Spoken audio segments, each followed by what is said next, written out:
कि जो बातें मैं यहाँ बताने जा रहा हूँ ना, वो आपको पूरे के पूरे YouTube पे कहीं पे भी नहीं मिलेगी। आपको जितने भी लोग लोन से परेशान मिलेंगे ना, वो मार्स राहु वाले मिलेंगे। हाइपर एंजाइटी या एंजाइटी अटैक मंगल केतु कुंडली के अंदर है, और इंसान का BMI या तो बहुत कम है या बहुत बढ़ा हुआ है। कुंडली बंद करो, 100% लिख के दे दो कि इस इंसान का सर्जरी होना तय है। अगर आपकी मदर या आपके फादर के चार्ट के अंदर मार्स केतु है और आप चाह रहे हो कि वो हेल्दी रहे, तो सिंपली उनका जो कमरा है ना, जहां पे वो सोते हैं, उनको फर्स्ट फ्लोर पे शिफ्ट कर दो। अगर आपके ऊपर कोर्ट केस है तो कोर्ट केस भी मंगल से देखा जाता है। अगर आपके ऊपर कोर्ट केस है तो मंगल राहु मंगल केतु को कैसे डिफरेंशिएट करोगे, कैसे लड़ोगे? लोन का जो रीपेमेंट है वो जल्दी होगा। मैनमेड चीजें कैसे? मार्स राहु वालों को खतरा होता है बड़े बड़े टायरों वाली मशीन से। आमतौर पर ना आपको बच्चे मिलेंगे जो हाइपर एक्टिव होंगे।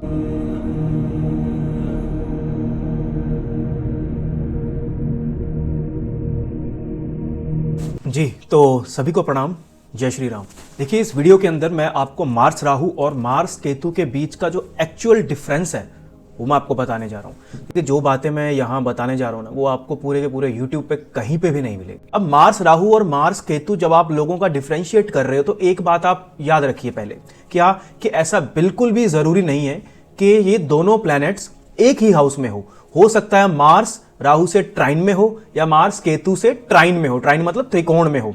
मंगल जो है वो लगन में हो, राहु या केतु दोनों में से कोई एक जो है वो 5th हाउस में हो, तो वो एक ही माना जाएगा।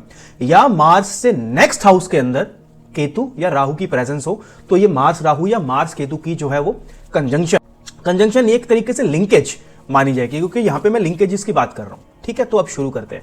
ये वीडियो 3 हिस्सों में है। पहला हिस्सा जो है हम बात करेंगे सिम्टम्स पे, कि अगर किसी का मार्स राहु या मार्स केतु है, ये हम सिम्टम से कैसे देखें भाई ये जो है वो एग्जैक्टली ठीक काम कर रहा है या खराब काम कर रहा है, या वो मार्स राहु है या मार्स केतु है। तो एक तो पहली चीज आ जाएगी सिम्टम। दूसरी चीज हम ये देखेंगे कि ये खराब कब कब काम करता है, यानी कि ये प्रॉब्लम कब कब देता है। और तीसरे हिस्से में हम ये देखेंगे कि जो प्रॉब्लम्स आ रही है या जो ये कॉम्बिनेशन है, इसका एग्जैक्ट रेमेडी या सोल्यूशन क्या हो सकता है। ठीक है, तो पहला हिस्सा जो है वो है सिम्टम्स का। अब देखिए, सिम्टम्स में सबसे पहले आता है एंगर, गुस्सा। मार्स राहु वाले का गुस्सा कैसा होगा और मार्स केतु वाले का गुस्सा कैसा होगा? मार्स राहु वाले का गुस्सा होगा बहुत जल्दी से आना, बहुत जल्दी से आना। मतलब मार्स राहु वाले की पहचान होगी, उसको गुस्सा ना बहुत जल्दी आ जाता है, बहुत जल्दी इरिटेट हो जाता है वो, और उतनी ही जल्दी वो शांत हो जाता है। मतलब अगर आप उसको कहीं अगर उसका आपको फोन आया, भाई मैं बस स्टैंड पे खड़ा हूं, जरा मुझे लेने आ जा, आप 2 या 3 मिनट लेट हो गए, तो हो सकता है वो एकदम से नाराज हो जाए, कहां था, इतना टाइम हो गया, मुझे ये हो गया। जितने टाइम में उसका गुस्सा ऊपर गया, उतने टाइम में उसका डाउन भी आ जाएगा। बहुत जल्दी गुस्सा आता है और बहुत जल्दी शांत होता है। और इनका जो गुस्सा होता है ना मार्स राहु वालों का, फैक्चुअल, लॉजिकल या बिना किसी बात के, बिना मतलब फालतू बात पे, मतलब यार इतनी तो कोई बात भी नहीं जितना है, मतलब ये हाइपर हो रहा है। ये मार्स राहु वाले की पहचान है। अब आ जाते हैं मार्स केतु वाले पे। मार्स केतु वाले को गुस्सा कैसे आएगा? मार्स केतु वाले को आएगा बिल्कुल धीरे धीरे। उसका लेवल होगा लेवल 1, लेवल 2, लेवल 3। मतलब एक टाइम पे जाके ना बस वो फिर वो आउट ऑफ हो जाएगा कंट्रोल। अच्छा, out of control Mars Rahu भी हो जाएगा, लेकिन मार्स राहु वाला जब गुस्से के अंदर होगा ना, तो उसको मालूम होगा कॉन्शियसली कि मैं क्या कर रहा हूं, क्या नहीं कर रहा। इसका परिणाम आगे हो सकता है वो कोई डंडा उठा ले मारने के लिए, पर वो मारेगा नहीं। उसको मालूम अगर मैं मार दूंगा तो सिर्फ फोड़ दूंगा, तो भाई मेरे ऊपर FIR हो जाएगी और मैं सारी जिंदगी जेल में जाऊंगा। उसको मालूम होगा कि मैं कब क्या कर रहा हूं, अपने आप को देख रहा होगा, कॉन्शियस होगा, डरा भी होगा खुद भी वो। लेकिन मार्स केतु वाला नहीं डरा होगा। उसका गुस्सा ऐसे ऐसे ऐसे बढ़ेगा, और फिर वो कैसा हो जाएगा? फिर वो ऐसा हो जाएगा कि सामने कुछ भी आया फिर देखता ही नहीं। वाई? मार्स आपका गुस्सा है। केतु कैसा प्लैनेट है जो देखता ही नहीं, जो देखेगा ही नहीं गुस्से के अंदर, वो मार्स केतु है। और मार्स केतु वाले का गुस्सा शुरू में दिखाई नहीं देगा, मार्स राहु वाले का गुस्सा दिखाई देगा। एक्सप्रेसिव एंगर होगा उसका, एक्सप्रेसिव, देखने वाला। हाँ, दिख रहा है कि भाई ये इंसान जो है वो गुस्से में है, एक्सप्रेस हो रही है वो चीज। मार्स केतु वाला एक्सप्रेस नहीं होगा, अंदर ही अंदर रखेगा वो। लेकिन जब वो बाहर आएगा तो वो कुदरत की तरह काम करेगा। जैसे कुदरत में आपने देखा है ना, केदारनाथ के अंदर प्रलय आ गई थी, हिमाचल के अंदर प्रलय आ गई थी। वो गुस्सा किस चीज का? वो नेचर का गुस्सा है। वो उठा के बाहर पटक रही है वो चीज। वो सबसे खतरनाक गुस्सा जो है वो मार्स राहु का नहीं है, मार्स केतु का है। वो नेचर वाला गुस्सा है। फिर उसके रास्ते में जो आता है उसको तबाह ही करता जाता है वो। ये है एंगर का सिम्टम, जो फालतू सी बात पे होगा। मार्स राहु वाले का गुस्सा कैसा होगा? वॉल्केनिक, मतलब मैं इसको खत्म कर दूंगा, अब मेरा कुछ रहे ना रहे, मैं तेरे को, जैसे ऑफिस में लड़ाई हो जाती है ना, भाई मेरी नौकरी रहे ना रहे, तेरे को नहीं मैं चैन से जीने दूंगा, तेरा मैं नुकसान कर दूंगा। That is Mars Rahu. और मार्स केतु वाले को गुस्सा पता कब आएगा? उसको तब आएगा कि जब उसकी नीयत को कोई सामने वाला गलत समझ जाए, मतलब मैं तो तेरे लिए कुछ अच्छा करना चाह रहा था यार, अच्छा फिर भी वो हाइपर नहीं होगा, चलो ठीक है जा यार तेरे को मैं छोड़ ही दे रहा हूं, अंदर के उसके अंदर पूरा गुस्सा उसका दिखाई नहीं देगा। एक्चुअल गुस्सा मार्स केतु का, मार्स राहु का नहीं है। और आएगा कब? मार्स राहु वाले को गुस्सा तब आएगा जब वो ह्यूमिलिएटेड फील करेगा, मेरी बात सुनी नहीं गई, मेरी बेइज्जती हो गई, फिर वो ऐसे करेगा यार ऐसे कैसे हो गया, मुझे कैसे, मतलब उसका फिर वो ईगो जागृत हो जाएगा। मार्स राहु वाले के अंदर अगर आपको ईगो दिखाई दे रहा है तो वो अपने गुस्से के कारण एक ना एक दिन बहुत बड़ी प्रॉब्लम में फंसेगा और जरूर फंसेगा। आपको उससे थोड़ा दूर रहना चाहिए। जब उसको लगेगा कि उसकी बेइज्जती हो गई, ह्यूमिलिएशन हो गई, तब उसका गुस्सा एकदम से निकलेगा। और मार्स केतु का कब होगा? जब उसकी नीयत को कोई गलत ले जाए, भी उसको भाई तू तो ये करना चाह रहा था। अच्छा, मार्स राहु वाला इनसिक्योर होगा कब? जब वो लड़ रहा होगा, मतलब उसके हाथ पैरों में ना उसको झंझनाहट फील होगी, यार मैं लड़ तो रहा हूं कहीं मेरे ना हो जाए, मतलब दिखाएगा ऐसे कि भाई देखो डर सबको लगता है, सबसे ज्यादा मार्स राहु वाले को डर लगता है लड़ाई के अंदर, लेकिन वो दिखाता नहीं है। वो ऐसे शो करता है कि भाई मैं अपने एंगर के कारण या अपने रूप के कारण जो है वो बच जाऊं। कुछ आपको जानवर ऐसे मिलेंगे ना जो जहरीले नहीं होते लेकिन जहरीले दिखते हैं। चाणक्य नीति में एक बात है क्या, कि अगर कोई सांप जो है अगर वो जहरीला नहीं है तो उसको जहरीला दिखना चाहिए। वो मार्स राहु वाले के साथ है कि अगर वो पावरफुल नहीं है पर उसको पावरफुल लगता है, वो दिखाना चाहता है कि मैं पावरफुल हूं, that is Mars Rahu. Mars Ketu वाला एक्चुअल पावरफुल होगा, नेचुरली होगा, उसके साथ पंगे नहीं लेने की जरूरत नहीं है, क्योंकि अगर वो अपनी पे आ गया तो फिर वो सामने कुछ नहीं देखता, वो क्या है, हाथ में जो आया, जैसा हथियार आया, छोटा आया बड़ा आया, फिर वो उससे ही लड़ेगा। मार्स राहु वाला देखेगा भी मेरे पास ये होना चाहिए, मेरे पास ऐसा वेपन होना चाहिए, इस स्थिति के लिए ऐसी चीज होनी चाहिए। मार्स राहु वाले का सिम्टम क्या है? वो बॉडीली एंशियस फील करेगा, हाइपर एंजाइटी या एंजाइटी अटैक। एंजाइटी अटैक हमला अचानक हुआ था, तो वो एंजाइटी अटैक और हाइपर एंजाइटी है मार्स राहु वाले का। मार्स केतु वाले के साथ एक बहुत अच्छी बात होती है क्या, कि वो बॉडीली बहुत इंट्यूटिव होता है।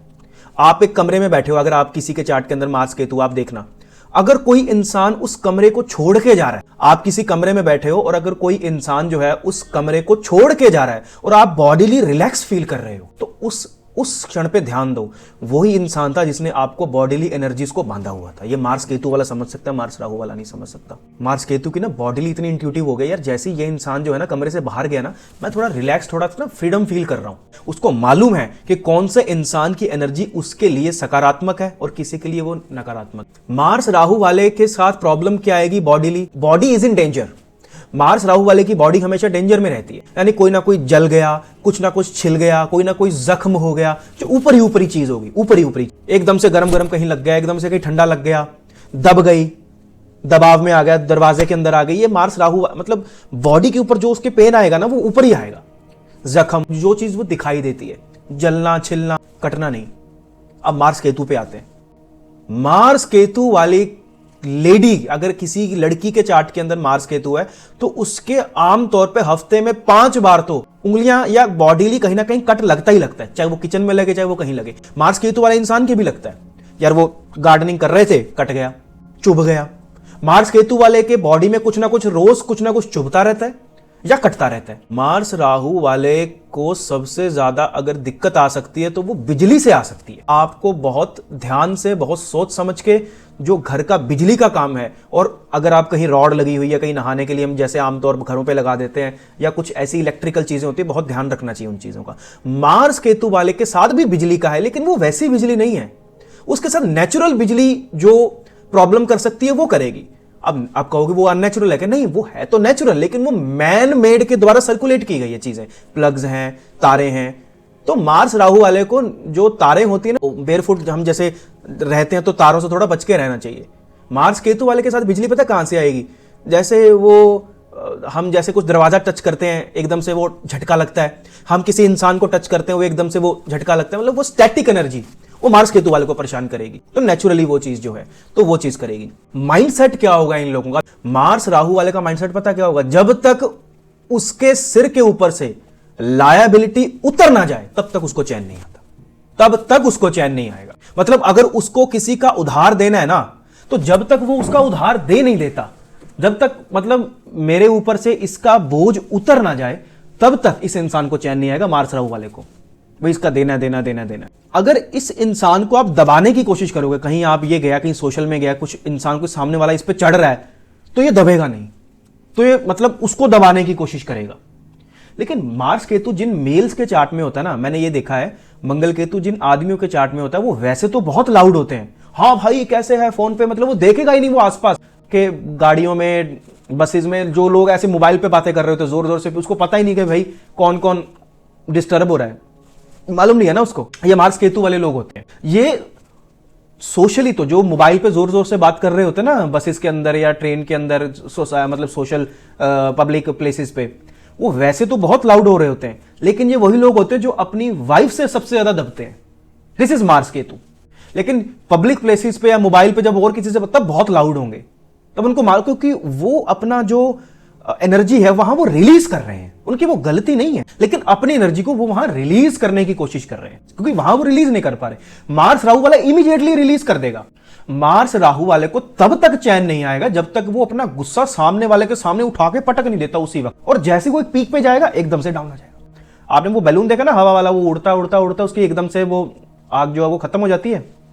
ये मार्स राहु है। मार्स राहु वाले को कॉन्फिडेंस कब आएगा? मार्स राहु वाले को कॉन्फिडेंस आएगा ह्यूमिलिएशन से। अगर आपने उसको ये बोल दिया ना तुम ये नहीं कर सकते, अब तो पक्का करूंगा और करके दिखाऊंगा, मतलब आप उसकी बेइज्जती कर दो, उस इंसान के अंदर या तो गुस्सा आ जाएगा या फिर वो कॉन्फिडेंस भर जाएगा। अब डिपेंड करता है कि ये इंसान अपनी एनर्जी को कैसे चैनलाइज करता है।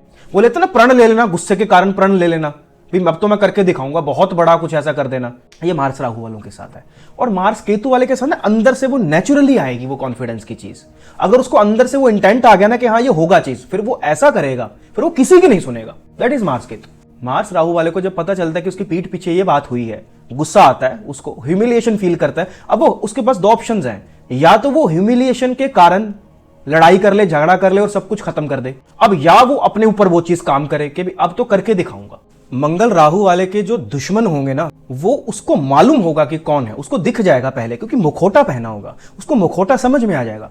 मार्स राहु वाले के दुश्मन ना आसपास ही होते हैं, मुखौटा पहना होता है सिर्फ उन्होंने, पर उसको समझ में आ जाती है कि भी हाँ ये इंसान जो है ये दिखा कुछ हो रहा है, हो कुछ हो रहा है, लेकिन हाँ ये इंसान मेरे लिए आगे चल के प्रॉब्लम कॉज कर सकता है। आपके चार्ट के अंदर मार्स राहु है ना, तो अगर आप जिस इंसान की हेल्प कर रहे हो तो बहुत ध्यान से हेल्प कीजिए। अगर आपको ये लगता है कि आने वाले टाइम में यही इंसान मेरा कंपटीटर बन सकता है, और एक्चुअली मार्स राहु को मालूम होता है इसको कितना बताना है, कितना करना है, कितनी इसकी हेल्प करनी है, वरना इन द फ्यूचर ये इंसान मेरा कंपटीटर बन सकता है। ये मार्स राहु वाले की पहचान है। लेकिन मार्स केतु वाले के जो एनिमीज है ना, वो दिखाई नहीं देते हैं, वो छुपे हुए शत्रु होते हैं। एक संत की कहानी है, इसमें आपको मार्स राहु और मार्स केतु का सबसे बड़ा डिफरेंस जो है ना वो अब समझ में आएगा। एक संत था, उसके पास एक मेंढक आया।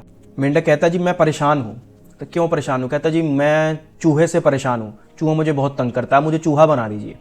उसको चूहा बना देता है। फिर वो चूहा बन के कुछ दिन बाद फिर आता है, बोलता है अब मैं बिल्ली से परेशान हूं, अब मुझे बिल्ली बना दीजिए। संत उसको आशीर्वाद देता है, वो बिल्ली बना देता है। कुछ दिन बाद वो फिर आता है, अभी हाँ अब क्यों दुखी है? कहते अब मैं कुत्ते से परेशान हूँ, कुत्ता मुझे बहुत तंग करता है। तो अच्छा लो फिर मैं तेरे को डॉग बना दिया, ठीक है। कुछ दिन बाद वो आता है जी अब कुत्ते तो ठीक है, लेकिन अब मुझे शेर परेशान कर रहा है, मैं क्या करूं? वो संत उसको फिर आशीर्वाद देता है, वो शेर बन जाता है। जैसे ही वो शेर बनता है वो संत को मार के खा जाता है। अब यहां आपको बहुत चीजें समझ में आएंगी कि एक गुरु और एक फकीर के अंदर डिफरेंस क्या है। गुरु सोच समझ के देखता है भी इसको ज्ञान कितना देना है, कब देना है, देना भी है या नहीं। केतु बस देता है। अब हो सकता था इस कहानी के अंदर जो संत का जो किरदार है उसकी कुंडली के अंदर मार्स राहु होता कि अब सामने वाले को कितना पावरफुल बना रहा है वो, इस बात को उसको ध्यान रखना चाहिए था, लेकिन उसने नहीं रखा, उसने उसको मार के खा लिया। ये मेरी अपनी एक परसेप्शन है, मैं गलत भी हो सकता हूं। मार्स आपका ब्लड है, खून है।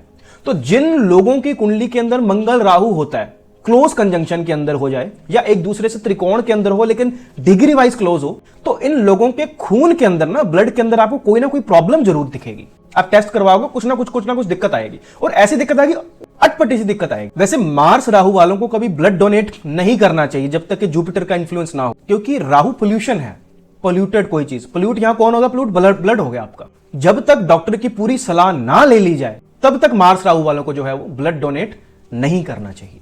और मंगल केतु वालों के साथ ब्लड के साथ आपको क्या मिलेगा? मार्स केतु वालों का ब्लड ना आपको बाकी लोगों के कंपैरेटिवली गाढ़ा मिलेगा, थिक मिलेगा।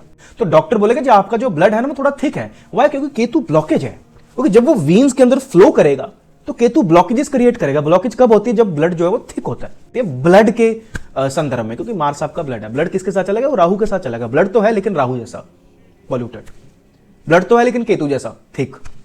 धीरे धीरे फ्लो होने वाला। देखिए अब आते हैं सेकंड पार्ट के ऊपर। सेकंड पार्ट क्या है कि इन लोगों को प्रॉब्लम्स कब कब आएंगी। मार्स राहु वाले को प्रॉब्लम तब तब आएगी जब इसके ऊपर बहुत बड़े लोन्स हो जाएंगे। Mars Rahu is a combination of heavy loans, मतलब छोटे मोटे लोन नहीं होते इन लोगों के पास, लाखों करोड़ों के ऊपर लोन्स होते हैं। आपको जितने भी लोग लोन से परेशान मिलेंगे ना, वो मार्स राहु वाले मिलेंगे, और उनके कारण उसकी हेल्थ भी इफेक्ट हो रही होगी। और 99% केसेस के अंदर मार्स केतु वाले को प्रॉब्लम आती ही तब है जब उसकी बॉडी का बीएमआई या तो बहुत लो या बहुत ज्यादा हो सकता है। मंगल केतु की सबसे बेस्ट रेमेडी बताऊं आपको, अपने मोबाइल के अंदर बीएमआई कैलकुलेटर नाम की एक ऐप है, उसको डाउनलोड कर लो।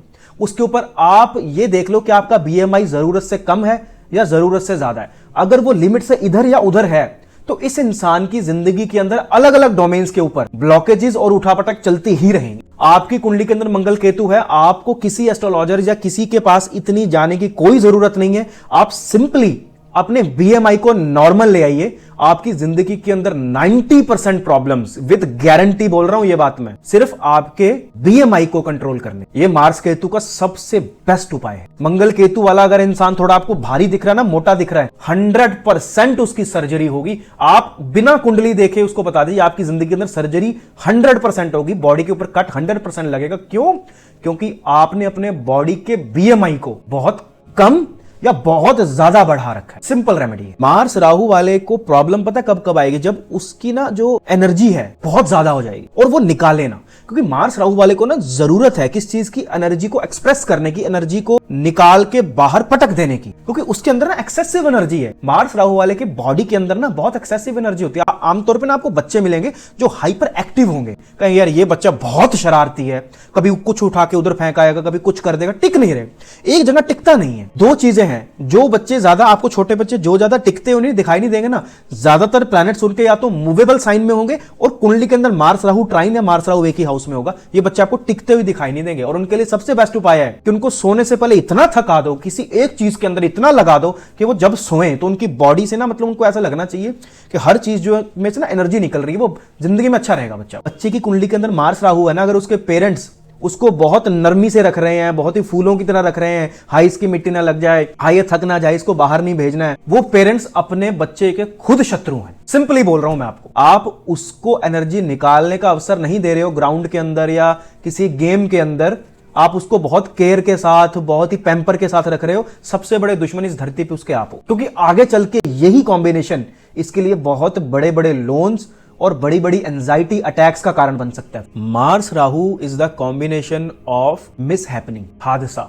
हादसा किस चीज से होगा? मैन मेड चीजों से होगा। मार्स राहु वाले के साथ जो हादसा हुआ वो मैन मेड चीजों के कारण होगा। मैन मेड चीजें कैसे? मार्स राहु वालों को खतरा होता है बड़े बड़े टायरों वाली मशीन से, जैसे जेसीबी, रोड रोलर या बड़ी बड़ी क्रेन्स, बड़ी बड़ी मशीनें जो हैवी मशीनरी होती है ना, मार्स राहु वालों को उनसे खतरा होता है, हमेशा उनकी बॉडी उनसे डेंजर में रहती है। तो उनको जो प्रॉब्लम आएगी वो मैन मेड चीजों के कारण आएगी। पर जो मार्स केतु वाला वो उसको प्रॉब्लम आएगी नेचुरल चीजों से। आपने देखा होगा ना, मार्स केतु वाले के साथ हादसा पता कैसे होगा? मार्स केतु वाले के साथ हादसा होगा, वो कहीं घूमने गया, भाई सेल्फी ले रहे थे, पीछे से लहर आई, उठा के ले गई, पानी में पैर स्लिप हुआ, नदी बहा के ले गई, आज तक बॉडी नहीं मिली। मार्स केतु जंगल में गए थे, कैंपिंग करने गए थे, वो कैंपिंग ऐसी हुई कि आज तक वापस नहीं आए, पता नहीं वहां बाढ़ आई, पता नहीं वहां एवलांच आया, पता नहीं तूफान आया, कुछ आया, पेड़ गिर गया, खत्म हो गया, पता नहीं चला। मतलब उनके साथ जो हादसा होगा वो नेचुरल फैक्टर्स के कारण होगा, लेकिन मार्स राहु वालों के साथ जो हादसा होगा वो मैन मेड फैक्टर्स के कारण होगा, जैसे गाड़ियां, घर। मार्स केतु वाले के साथ हादसा कैसे होगा? भूकंप आया, धरती फटी, ऊपर से बिल्डिंग गिर गई, आदमी खत्म। ऐसा जरूरी नहीं है कि जिनकी कुंडली के अंदर है तो ऐसा ही होगा, मतलब अगर ऐसा होना होगा तो किस रूप में होगा ये मैं बता रहा हूं, कोई टेंशन मत लेना भी मेरे कुंडली के अंदर, बच्चे की कुंडली के अंदर है, ऐसा नहीं है जरूरी, बहुत डीप चीजें और भी देखनी पड़ती हैं। लेकिन ये एक देखने का वो नजरिया है कि किस फैक्टर के कारण हो सकती है ये चीजें। अभी हम सॉल्यूशंस पे बात करेंगे तो उसमें पता चल जाएगा कि अगर आप उन सॉल्यूशंस को फॉलो करते रहोगे तो नेगेटिवली सेंस में नहीं जाएगा। मैंने आपको सिम्टम्स ऊपर बताए हैं तो आपको पता चल जाएगा सिम्टम कैसे काम कर रहे हैं। अच्छा, मार्स केतु वाले बहुत बढ़िया लोग होते हैं जो नेचुरल डिजास्टर के अंदर जो सेवा करते हैं। Best remedy for Mars Ketu अभी मैं आपको आगे भी बताऊंगा, लेकिन मार्स केतु के लिए सबसे बढ़िया उपाय है आप वहां पे जाके सेवा करो जहां कोई नेचुरल डिजास्टर आया हो, जहां पे कोई भूकंप आया हो, जहां पे लोगों को खाना देना हो। मतलब आपके बहुत सारे प्लैनेट जो हैं वो अपने आप उनकी रेमेडीज हो जाती हैं अगर आप वहां जाके सेवा करते हो जहां पे कोई नेचुरल डिजास्टर आए और वहां के लोग बहुत पीड़ित हो, चाहे वो मेडिकली हो, चाहे वो खाने के रूप में हो, चाहे वो शेल्टर के रूप में हो, चाहे वो कंफर्ट के रूप में हो, किसी भी रूप में अगर आप वहां पे आप सेवा दे रहे हो, जहां नेचुरल डिजास्टर आया हो, आपके बहुत से प्लैनेट्स की रेमेडी हो जाती है। मैंने बहुत सोच समझ के आपको ये बात बोली है। मार्स राहु वालों का एटीट्यूड मतलब कब कब प्रॉब्लम करता है, तब प्रॉब्लम करता है जब वो किसी दूसरे की ग्रोथ को लेके हेट्रेड और इनसिक्योर फील करें। किसी के चार्ट के अंदर मार्स राहु है, अगर वो इंसान इसीलिए इनसिक्योर हो रहा है, इसीलिए उसके लिए नफरत क्रिएट कर रहा है अपने माइंड के अंदर कि ये क्यों ग्रो कर रहा है, ये मेरे से ज्यादा ग्रो कर रहा है, इसकी सैलरी मेरे से ज्यादा हो गई, मेरे से जल्दी प्रमोशन पा गया, इसके फॉलोअर्स मेरे से ज्यादा हो गए, इसको ज्यादा लोग सुन रहे हैं। अगर आपके चार्ट के अंदर मार्स राहु ऐसा एटीट्यूड आप लेके चल रहे हो तो आप अपने आप को ही नुकसान कर रहे हो। और उसका वो जो हेट्रेड है और उसका वो जो इनसिक्योरिटी वो साफ साफ दिखाई देगी उसके चेहरे पे, उसकी बॉडी लैंग्वेज में दिखाई देगी वो चीज कि ये इंसान इनसिक्योर है, हेट्रेड फील कर रहा है किस चीज को लेके, उस सामने वाले की ग्रोथ को लेके। और मंगल केतु वालों को तीखी चीजों से बहुत बच के रहना। मगर मंगल केतु वाले को ना कोई कांटा लग जाना, चाकू से कट जाना, डीप कोई कट लग जाना, चुभ जाना, ये नॉर्मल बात है, ये रोज की बात है। वो खुद रिलेट कर पाएंगे इस चीज से। मन को मैं मतलब क्या कहना चाह रहा हूं, उनके लिए डेली की बात है। उनके बॉडी पे तब सर्जरी होगी जब ये मंगल केतु नेगेटिवली काम करेगा। मंगल केतु कुंडली के अंदर है और इंसान का बीएमआई या तो बहुत कम है या बहुत बड़ा हुआ है, कुंडली बंद करो, 100% लिख के दे दो कि इस इंसान का सर्जरी होना तय है। पहले हमने सिम्टम्स पे डिस्कस किया, अब डिस्कस किया कि प्रॉब्लम कब कब आएगी। देखिए अब बात करते हैं तीसरे पार्ट पे, यानी कि रेमेडियल पे या सॉल्यूशंस पे। सॉल्यूशंस पे आप ध्यान दो, रेमेडी अपने आप हो जाएगी। तो सबसे बड़ी सॉल्यूशन क्या है मार्स राहु वालों के लिए और मार्स केतु वालों के लिए? मार्स राहु वालों के लिए full body checkup every year. हर साल इस इंसान को, मार्स राहु वाले को फुल बॉडी चेकअप जरूर करवाना चाहिए और वो रिपोर्ट किसी अच्छे एक्सपर्ट को दिखा के ये पूछना चाहिए कि ये जो भाई मेरे ब्लड के अंदर या जो मेरी बॉडी के अंदर ये कमी आई है या ये ज्यादा हुआ हो, इसको नॉर्मलाइज करने के लिए मुझे क्या करना चाहिए। ये मार्स राहु वालों के सबसे बढ़िया उपाय है। उनको फुल बॉडी चेकअप हमेशा एक ऑथेंटिक सोर्स से और बहुत एक्सपर्ट एडवाइस लेके करवाते रहना चाहिए ईयरली। मंगल राहु ठीक है। और मंगल केतु वालों के लिए रेमेडी सोल्यूशन क्या है? क्योंकि उनका ब्लड जो है ना वो थिक है, they should donate their blood annually और विद इन 6 मंथ्स। 6 महीने के अंदर अंदर कम से कम एक बार उनको अपना ब्लड जो है वो डोनेट जरूर करना चाहिए फॉर मंगल केतु। मंगल राहु वालों के लिए ना कुछ एक्सेसिव कोई ऐसी जिसके अंदर उनकी बॉडी की एनर्जी रिलीज हो। आमतौर पे आपने सुना होगा ना, ये इंसान जो है वो इतने 1000 साइकिलिंग करके आया है। ये वो लोग होते हैं मार्स राहु वाले, कुछ अटपटा सा। मंगल राहु वालों की पहचान पता क्या होगी? ये कुछ अटपटा सा, कुछ बहुत बड़ा, इतनी साइकिलिंग करा है ये आदमी, इतनी वो करा है, तो वो उनके लिए अच्छा है। सबसे बढ़िया है कोई ना कोई ऐसी गेम खेलनी जिसके अंदर प्रॉपर पसीना निकले। मार्स राहु वालों के लिए कोई ऐसी गेम खेलनी जो इंडिया की ना हो, जैसे टेनिस है या बैडमिंटन है, या कोई ऐसी गेम खेलनी जिसमें बहुत ज्यादा एनर्जी निकल आए। और अगर आप ये नहीं कर सकते तो आप सिंपली जिम ज्वाइन कर लो, या तो वो टेनिस खेलें और प्रॉपर टेनिस खेलें। आपको जितने भी बहुत अमीर रिच लोग मिलेंगे ना, उन लोगों का मार्स वो जरूर आपको स्पोर्ट्स के अंदर जरूर इन्वॉल्व मिलेंगे। जितने भी रिच लोग मिलेंगे वो आपको बॉडी लिए अपना ध्यान रखते हुए जरूर मिलेंगे कि ये इंसान जो है या तो वो कोई गेम लगा रहे होंगे, चाहे वो कितनी एज हो उनकी क्यों ना, वो टेनिस खेल रहे होंगे, लॉन टेनिस खेल रहे होंगे, या फिर वो कोई ना कोई बैडमिंटन या गोल्फ, कुछ ना कुछ एज के मुताबिक आपको ऐसी किसी ना किसी गेम के अंदर इन्वॉल्व जरूर रहना चाहिए इन Mars Rahu combination. Mars Ketu वालों के लिए कोई जरूरी नहीं है, कोई जिम जाना जरूरी नहीं है, कोई गेम के अंदर इन्वॉल्व होना जरूरी नहीं है। सिंपली 10,000 स्टेप्स डेली के रख ले, ये उनके लिए रेमेडी है। घड़ी या मोबाइल के अंदर ऐप डाउनलोड कर ले भी कितने स्टेप्स हुए फॉर कैलकुलेशन, एक रॉ उसके लिए डाटा के लिए, वो बस सिंपली 10,000 स्टेप्स लें। और दूसरी बात क्या है, अगर आपकी मदर या आपके फादर के चार्ट के अंदर मार्स केतु है और आप चाह रहे हो कि वो हेल्दी रहें, तो सिंपली उनका जो कमरा है ना जहां पे वो सोते हैं, उनको फर्स्ट फ्लोर पे शिफ्ट कर दो। और अगर आप बिल्डिंग्स में रह रहे हो, हाई राइज बिल्डिंग में रह रहे हो जहां पे लिफ्ट का वो सब है, फ्लैट में रह रहे हो, तो अगर तो आप फर्स्ट या सेकंड फ्लोर पे रह रहे हो तो आप उनको सिंपली ये बोलिए कि आपको लिफ्ट में नहीं जाना है, बात ही खत्म। आपको सीढ़ियों से चढ़ना है, सीढ़ियों से ही उतरना है। और अगर कोई ऐसी सिचुएशन है बहुत ऊपर है, जो मतलब 8वें 9वें फ्लोर पे, जिसमें आना चढ़ना बहुत ज्यादा हो जाएगा, तो आप ये कर सकते हो भी आपके लिए लिफ्ट सिर्फ सेकंड फ्लोर तक ही है। आपको अगर नीचे जाना है तो सेकंड फ्लोर तक जाना है, ऊपर आना है तो भाई हमारे फ्लोर से नीचे 2 बार फ्लोर तक आना, उसके बाद सीढ़ियों से आना है। यानी कि सीढ़ियों का उपयोग डेली बेसिस पे करें। मंगल केतु वालों के लिए रेमेडी है। बुजुर्ग सीढ़ियों का उपयोग डेली बेसिस पे कब करेंगे? जब उनका कमरा ऊपर होगा। सिंपल रेमेडी हो गई, आपका वास्तु प्लानिंग भी हो गई और आपकी ये भी हो गई। अच्छा, मंगल केतु वालों के लिए बहुत अच्छा है, वो इंट्यूटिवली बहुत अच्छा कर लेते हैं वास्तु। किसी कमरे के अंदर जाती उनकी बॉडी को पता चल जाता है सेंसेशन से कि इस कमरे के अंदर वास्तु दोष है या बहुत बढ़िया है।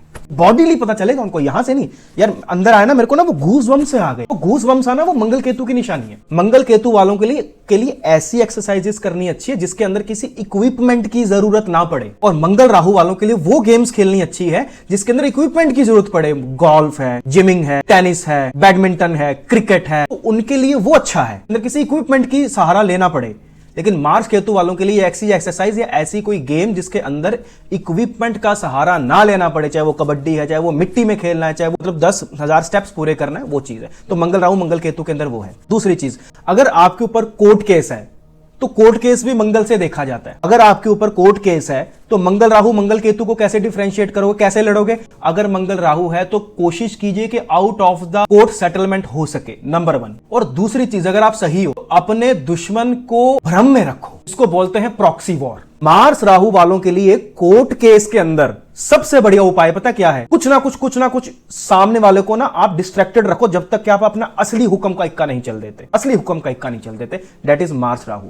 तो मार्स राहु वाले को बहुत सारी तिगड़म लगानी पड़ेगी। दुश्मन मतलब आपका ओपोनेंट। मार्स राहु वाले को अगर अपने दुश्मन से लड़ना है ना तो हमेशा उसको विदेश से सहायता लगेगी। जैसे सुभाष चंद्र बोस है, हमारी देश में आजादी के लिए अंग्रेजों से लड़ने के लिए अलग अलग क्रांतिकारियों ने युद्ध लड़े अपने अपने लेवल पे, लेकिन सबके लड़ने के ढंग अलग थे। जिनकी कुंडली के अंदर मंगल राहु था उन्होंने विदेश से हेल्प ली लड़ने के लिए। जैसे सुभाष चंद्र बोस साहब है, वो विदेश में जाके वो ऐसा वो आदमी नहीं मिला, रहस्य में ही रहा। राहु रहस्य है, धुएं में सबको भ्रम में डाले रखा, आज तक भ्रम में लोग। आप अनुजधर साहब को सुनिए, आपको मार्स राहु सीधा सीधा काम करता हुआ दिखाई देगा। और मार्स केतु में कैसे होगा? त्याग से, just like Bhagat Singh, surrender करके आओ। इंटेंट से, इंटेंट सबका साफ है, लेकिन केतु वहां हेल्प करेगा त्याग से। वेपन की अगर हम बात करें, हथियार की, तो मार्स राहु वाले को हमेशा हथियार से दूर रहना चाहिए कि मार्स राहु वाले को ही जो हथियार है वो सबसे ज्यादा अट्रैक्ट करेगा, सबसे ज्यादा ऑब्सेस्ड वो वेपन्स को लेके होगा, लेकिन वेपन से ही उसको खतरा है। और मंगल केतु वालों को अगर कोई हथियार वो है तो वो अपने पास रख सकता है, लेकिन गार्डनिंग टूल के रूप में रखे। गार्डनिंग के बेस पे अगर वो सिक्कल और वो सब चाकू से वो कर रहे हैं ना, अपने आप में वो उसके लिए बहुत बड़ी रेमेडी है। वैसे बच्चे के चार्ट के अंदर मार्स राहु है तो आप उसको शूटिंग में डाल सकते हो, और अगर मार्स केतु है तो आप उसको आर्चरी में डाल सकते हो, धनुष और वो सब करना। मार्स राहु वाले को जब लोन लेना है ना तो बहुत ध्यान से लोन ले, बहुत ध्यान से लोन ले। हालांकि मार्स राहु वाले को कभी लोन लेना नहीं चाहिए, कभी लोन नहीं लेना चाहिए, बड़ा लोन तो कभी भी नहीं लेना चाहिए। लेकिन अगर वो लोन ले भी रहा है तो कोशिश करे वो किसी ऐसे बैंक से ले जो इंडिया का बैंक ना हो। जैसे इंडिया के बाहर के कितने बैंक है, HDFC है, ICICI है, और भी बहुत, अभी मुझे याद नहीं आ रहा, जो इंडिया के ना हो तो वो ठीक है। लेकिन उसको ना लोन की बहुत अच्छे से प्लानिंग करनी चाहिए। जैसे आते ना भाई, वो आपको बहुत सारी एडवाइजेस देते हैं लोग, क्या कि आप इतना पैसा उसमें डाल दीजिए, उसका इंटरेस्ट आएगा, इससे आप लोन पे करते हैं। मतलब वो एक तिगड़म लगा के, वो एक होता है ना पूरा एक सेटलमेंट, एक प्लान बना के, वो मार्स राहु वालों के लिए बहुत अच्छा है। मार्स केतु वालों को अगर लोन जो है वो रीपेमेंट करना है तो उनको स्टेप बाय स्टेप स्ट्रेटेजी क्या रहेगी कि मान लो अगर वो 10,000 रुपए जो है वो उसकी इंस्टॉलमेंट दे रहे हैं, 10 की जगह वो 12 शुरू कर दे, अगले साल 12 की जगह 14 कर दे, तो मतलब स्टेप बाय स्टेप जैसे जैसे वो बढ़ाएंगे उनका लोन का जो रीपेमेंट है वो जल्दी होगा। मार्स केतु वाले का जो लोन को अगर वो रीपे करना चाहता तो वो कैसे होगा? वो होगा बिट्स एंड पीसीस को ऐड करके, एक एक इंस्टॉलमेंट या एक एक इंस्टॉलमेंट की जो रकम है उसको बढ़ा के, बिट्स एंड पीसीस में बढ़ा के। और मार्स राहु वाले को अगर लोन रीपेमेंट करना है तो उसको बहुत सी स्ट्रेटेजीज का सहारा लेना पड़ेगा, इकट्ठा करके वहां इंटरेस्ट दे रहा है, वहां से मतलब वो ना मतलब वो जल्दी फंसेगा उस चीज में, लेकिन उसको बहुत एक्सपर्ट एडवाइस लेके कैसे कैसे मैनेज करना है वैसे करना है। मार्स केतु वाले जल्दी लोन के हुक के अंदर फंसते हैं, मार्स राहु वाले जल्दी फंसेंगे नहीं, लेकिन फंसेंगे तो बहुत बड़े में फंसेंगे। अगर मार्स राहु ट्राइन में है, एक ही हाउस में है, और जुपिटर भी साथ में ट्राइन में है या एक ही हाउस में है, इन लोगों के साथ पता क्या होगा? जब ये नहा रहे होंगे तब इनको बहुत अच्छे इंसाइट्स आएंगे, इनको हर चीज क्लियर होगी। हाँ यार ये ऐसे हो सकता, हाँ ये ऐसे ही होता होगा। मतलब जब जब वो अपनी बॉडी को साफ कर रहे होंगे तब तब उनको इंसाइट्स आएगी। Mars Rahu with Jupiter. अब एक रेमेडी है, एक वास्तु की रेमेडी है मार्स राहु वालों के लिए। सिंपली रेमेडी ये है कि वो मेन गेट के ऊपर हनुमान जी का स्टैचू, जो कि पंचमुखी हनुमान जी हो, उनको जरूर स्थापित करें। वाई राहु फेस है, मंगल को हम हनुमान जी के साथ लिंक करते हैं, तो उन हनुमान जी की पूजा करनी। हनुमान जी का चेहरे वाला फैक्टर कौन से रूप में आता है? पंचमुखी हनुमान जी में। और because Rahu is also consider as the main gate of your house, Rahu आपके घर का मेन गेट है इन दिस वास्तु, तो वहां पे मंगल की आप स्थापना करते हो तो this is a good remedy work for you. और मंगल केतु वालों के लिए लाल रंग की या हनुमान जी की या शिवाजी महाराज की ध्वजा घर की बैक साइड छत के ऊपर प्लांट की गई बहुत अच्छी है। अभी तक मैंने आपको जो मार्स राहु और मार्स केतु के बारे में आधे घंटे में जो बताया है ना, ये 5% भी नहीं है। जितना मैं बताना चाह रहा हूं ये उसका 5% है। आने वाले टाइम के अंदर मैं आपको इससे भी ज्यादा और अच्छे अच्छे इंसाइट्स इसको लेके मैं दूंगा। कमेंट कीजिए आपको कौन सी चीज जो सबसे अच्छी लगी ये जरूर बताइएगा, ताकि हम उसको और भी ज्यादा अच्छा कर सकें। आपने मुझे इतना समय दिया उसके लिए थैंक यू वेरी मच। सभी को प्रणाम। जय श्री राम। छत्रपति शिवाजी महाराज की जय।